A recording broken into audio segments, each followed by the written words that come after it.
pada kesempatan kali ini ada sebuah kasus dan kasusnya ini menggemparkan di negara Filipina. Tapi kasusnya ini sudah lama terjadi pada tahun 2019 dan kasusnya ini viral di Indonesia beberapa hari yang lalu. Karena kejahatan yang dilakukan oleh si pelakunya ini benar-benar kejam. Korbannya sendiri ini bernama Christine Lee Silawan yang masih berumur 16 tahun. Pada saat ditemukan kondisinya ini cukup mengenaskan. Ya, dengan kondisi tidak menggunakan pakaian bagian bawah, kondisi lehernya hancur, dan wajahnya tinggal tengkorak karena dikuliti. Ya, bener-bener sadis emang. Tapi saya harus membagi informasi ini, semoga kalian bisa mengambil pesan moral dan hikmah yang terjadi pada kasus ini. Langsung aja, bagaimana kisahnya dan peristiwa itu terjadi?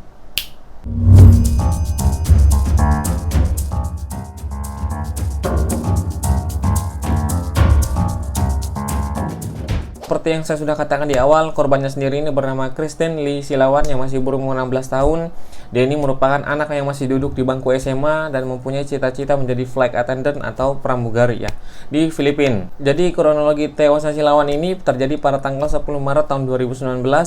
Pada saat itu Silawan ini meminta izin kepada ibunya untuk pergi ke gereja. Jadi memang Silawan ini merupakan aktivitas gereja. Dia ini bertugas untuk mengumpulkan sumbangan. Karena alasan itulah ibunya ini memberikan izin kepada Silawan untuk pergi ke gereja seorang diri. Jadi hal tersebut memang sudah biasa dilakukan oleh anaknya. Ibunya juga tidak menaruh curiga dan tidak memiliki firasat apapun. Namun anehnya, hari sudah malam, anaknya ini belum pulang. Nah, kemana dia? Ibunya juga pergi mencari ke gereja tersebut, tapi tidak ada Silawan. Karena kondisi tersebut, ibunya ini melaporkan kepada polisi kalau dia itu kehilangan anaknya.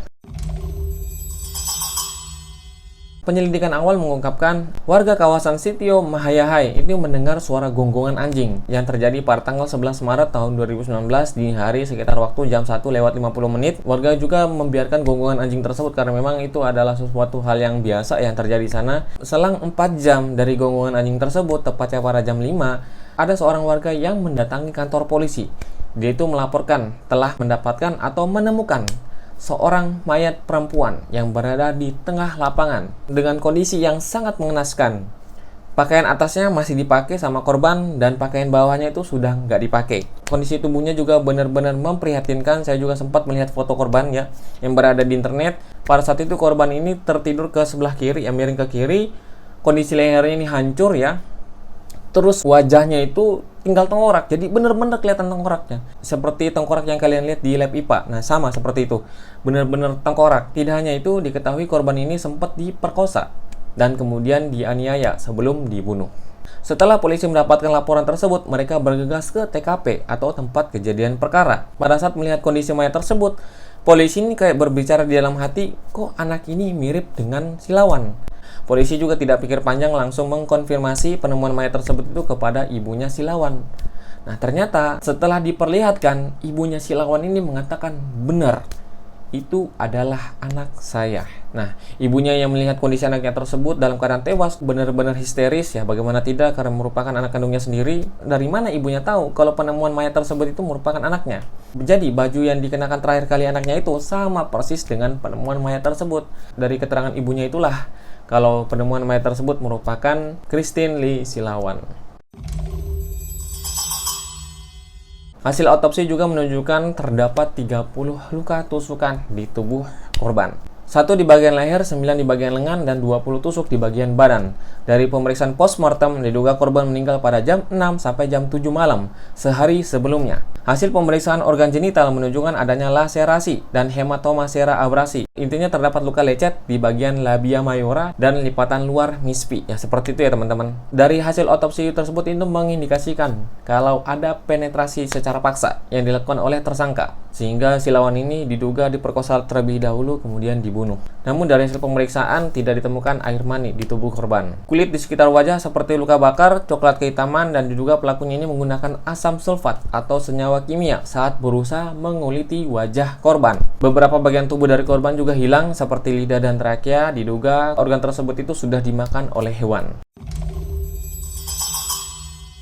Polisi juga tidak tanggung-tanggung langsung mencari siapa pelakunya dan pada saat itu menangkap seorang pria yang bernama Jonas Bueno. Nah, dia ini ditangkap karena memiliki kasus pembunuhan. Nah, polisi ini mencurigai kalau pembunuhan tersebut itu dilakukan oleh Jonas Bueno. Tapi dalam keterangannya, Jonas Bueno ini mengaku kalau dia bukanlah pelakunya dari kejahatan tersebut. Polisi kemudian memeriksa CCTV di sekitaran gereja tersebut, tempat di mana Silawan ini terakhir terlihat, dan memeriksa HP milik Silawan. Dari hasil pemeriksaan telepon genggam milik Silawan, polisi ini mendapatkan catatan atau riwayat chat dari seorang laki-laki yang berusia 17 tahun di akun Facebooknya pada tanggal 10 Maret tahun 2019. Dalam isi chattingan tersebut, Silawan ini memiliki janji untuk bertemu dengan seorang pria yang berusia 17 tahun. Nah, polisi ini menduga kalau pria tersebut adalah mantan pacarnya Silawan. Selain itu, dari pemeriksaan CCTV terlihat bahwa pada jam 6.12 sampai jam 6.38 tanggal 10 Maret waktu setempat, Christine ini terlihat sedang berjalan berdua dengan seorang pria. Di waktu tersebutlah terakhir kali Christine terlihat sebelum jenazahnya ditemukan di tengah lapangan. Pria di dalam CCTV tersebut memang sulit untuk diidentifikasi karena memang kondisi CCTV tersebut itu menghadap ke belakang, jadi menyorot bagian belakang ya, bagian punggung dari tersangka dan si korban. Sehingga pada tanggal 16 Maret tahun 2019, NBI atau National Bureau of Investigation menangkap remaja yang merupakan mantan pacar dari Silawan. Polisi menduga kalau mantan pacarnya Silawan ini itu merasa cemburu karena memang sebelum kejadian mantan pacarnya Silawan ini sempat diputusin. Namun pada saat kejadian, dalam keterangannya mantan pacarnya Silawan ini lagi bermain basket, dan hal itu didukung oleh ibunya kalau memang anaknya itu sedang bermain basket sama teman-temannya. Jadi pelakunya bukan mantan pacarnya Silawan karena memang pada saat kejadian mantan pacarnya ini sedang bermain basket. Pada tanggal 9 Maret tahun 2019, polisi berhasil menangkap tersangka ketiga. Karena tersangka-tersangka sebelumnya itu salah tangkap ya, jadi bukan pelaku sebenarnya dalam kasus ini. Tersangka yang ketiga ini bernama Renato Lienes, pria yang berumur 43 tahun. Sebenarnya Renato Lienes ini ditangkap bukan karena dia itu berkaitan dengan kasus pembunuhan Silawan, tetapi dia ini ditangkap karena memiliki senjata ilegal dan tercatat memiliki kasus kekerasan. Karena hal itulah Renato Lienes ini ditangkap. Tetapi saat diinterogasi, dia ini mengaku kalau sudah menjadi pembunuh atas kasus kematian Silawan. Pernyataan Renato Lienes ini didukung oleh salah satu saksi yang merupakan anggota gereja, di mana Silawan ini menjadi aktivis di gereja tersebut. Nah, dia itu mengatakan kalau laki-laki yang bertemu dengan Christine pada malam hari itu merupakan laki-laki yang lebih tua dari Silawan.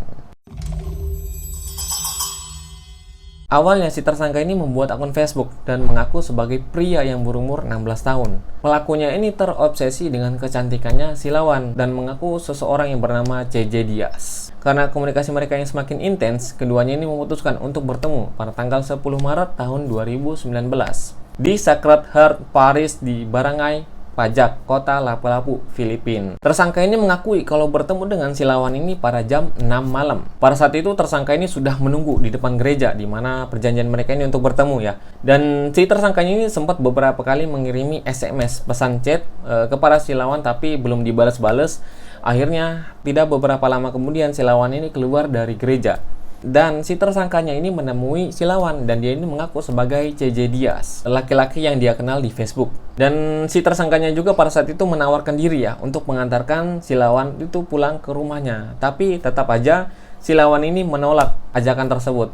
Ya karena memang dia itu kaget, kok bisa laki-laki yang dia kenal ini adalah orang tua, orang yang berumur 43 tahun. Padahal di Facebook dia itu mengaku sebagai pria yang berumur 16 tahun. Namun tersangka ini tetap mengejar korban sampai di Mahayahai, tempat di mana tersangka ini mengajak korban untuk berhubungan badan. Tapi tetap aja ditolak, siapa juga yang mau. Dan Silawan ini beralasan untuk menemui mantan pacarnya. Karena ucapan tersebut, tersangka ini marah dan menampar Silawan sebanyak 2 kali. Dan mendorong korban sampai jatuh, dan pada saat itu tersangka ini menarik celananya sampai terlepas. Berdasarkan keterangan dari tersangka, korban ini sempat beberapa kali kabur ya. Tapi karena tersangka ini sudah kehilangan akal sehatnya, dia memutuskan untuk membunuh wanita tersebut menggunakan gunting yang dia bawa dan menusuknya secara membabi buta. Kemudian menguliti wajah korban ya sampai benar-benar kelihatan tengkoraknya menggunakan gunting tersebut. Sebenarnya tujuannya pelaku ini menguliti wajah korban itu untuk menghilangkan identitas dari si korban. Dengan begitu, polisi ini kesulitan untuk mengidentifikasi korban tersebut dan pelakunya ini sulit juga untuk ditemukan. Pelaku melakukan hal tersebut itu terinspirasi dari Momo Challenge ya. Setelah pelakunya ini membawa kulit wajah korban dan barang-barang pribadinya, kemudian dia kabur. Namun karena saking paniknya, dia ini lupa di mana dia menaruh kulit dan barang-barang milik korban. Dan si pelaku juga sempat mencuci gunting yang digunakan itu di sungai. Dan untuk memperkuat bukti yang ada, polisi ini melakukan tes DNA ya, antara darah si korban dengan gunting yang ia gunakan untuk melakukan pembunuhan. Dan dari hasil tes DNA tersebut itu ternyata ada kecocokan. Artinya pelakunya sendiri ini bernama Renato Lienes yang berusia 43 tahun. Nah, begitulah teman-teman cerita pada kasus pembunuhan ini yang terjadi di Filipina pada tahun 2019. Semoga teman-teman bisa mengambil pesan moral dan hikmah dari kejadian ini ya, untuk tetap berhati-hati dengan orang, apalagi orang tersebut itu berkenalan dari sosial media. Kita tidak mengetahui seluk-beluknya, siapa dia ya, benar-benar kita harus hati-hati. Mungkin ceritanya cukup sampai di sini. Sampai jumpa di video berikutnya. Buat teman-teman yang mempunyai kritik dan saran, silahkan langsung komentar di bawah. Buat teman-teman yang mempunyai request juga, silahkan langsung komentar juga di bawah ya. Saya pamit undur diri, sampai jumpa di video berikutnya. Terima kasih.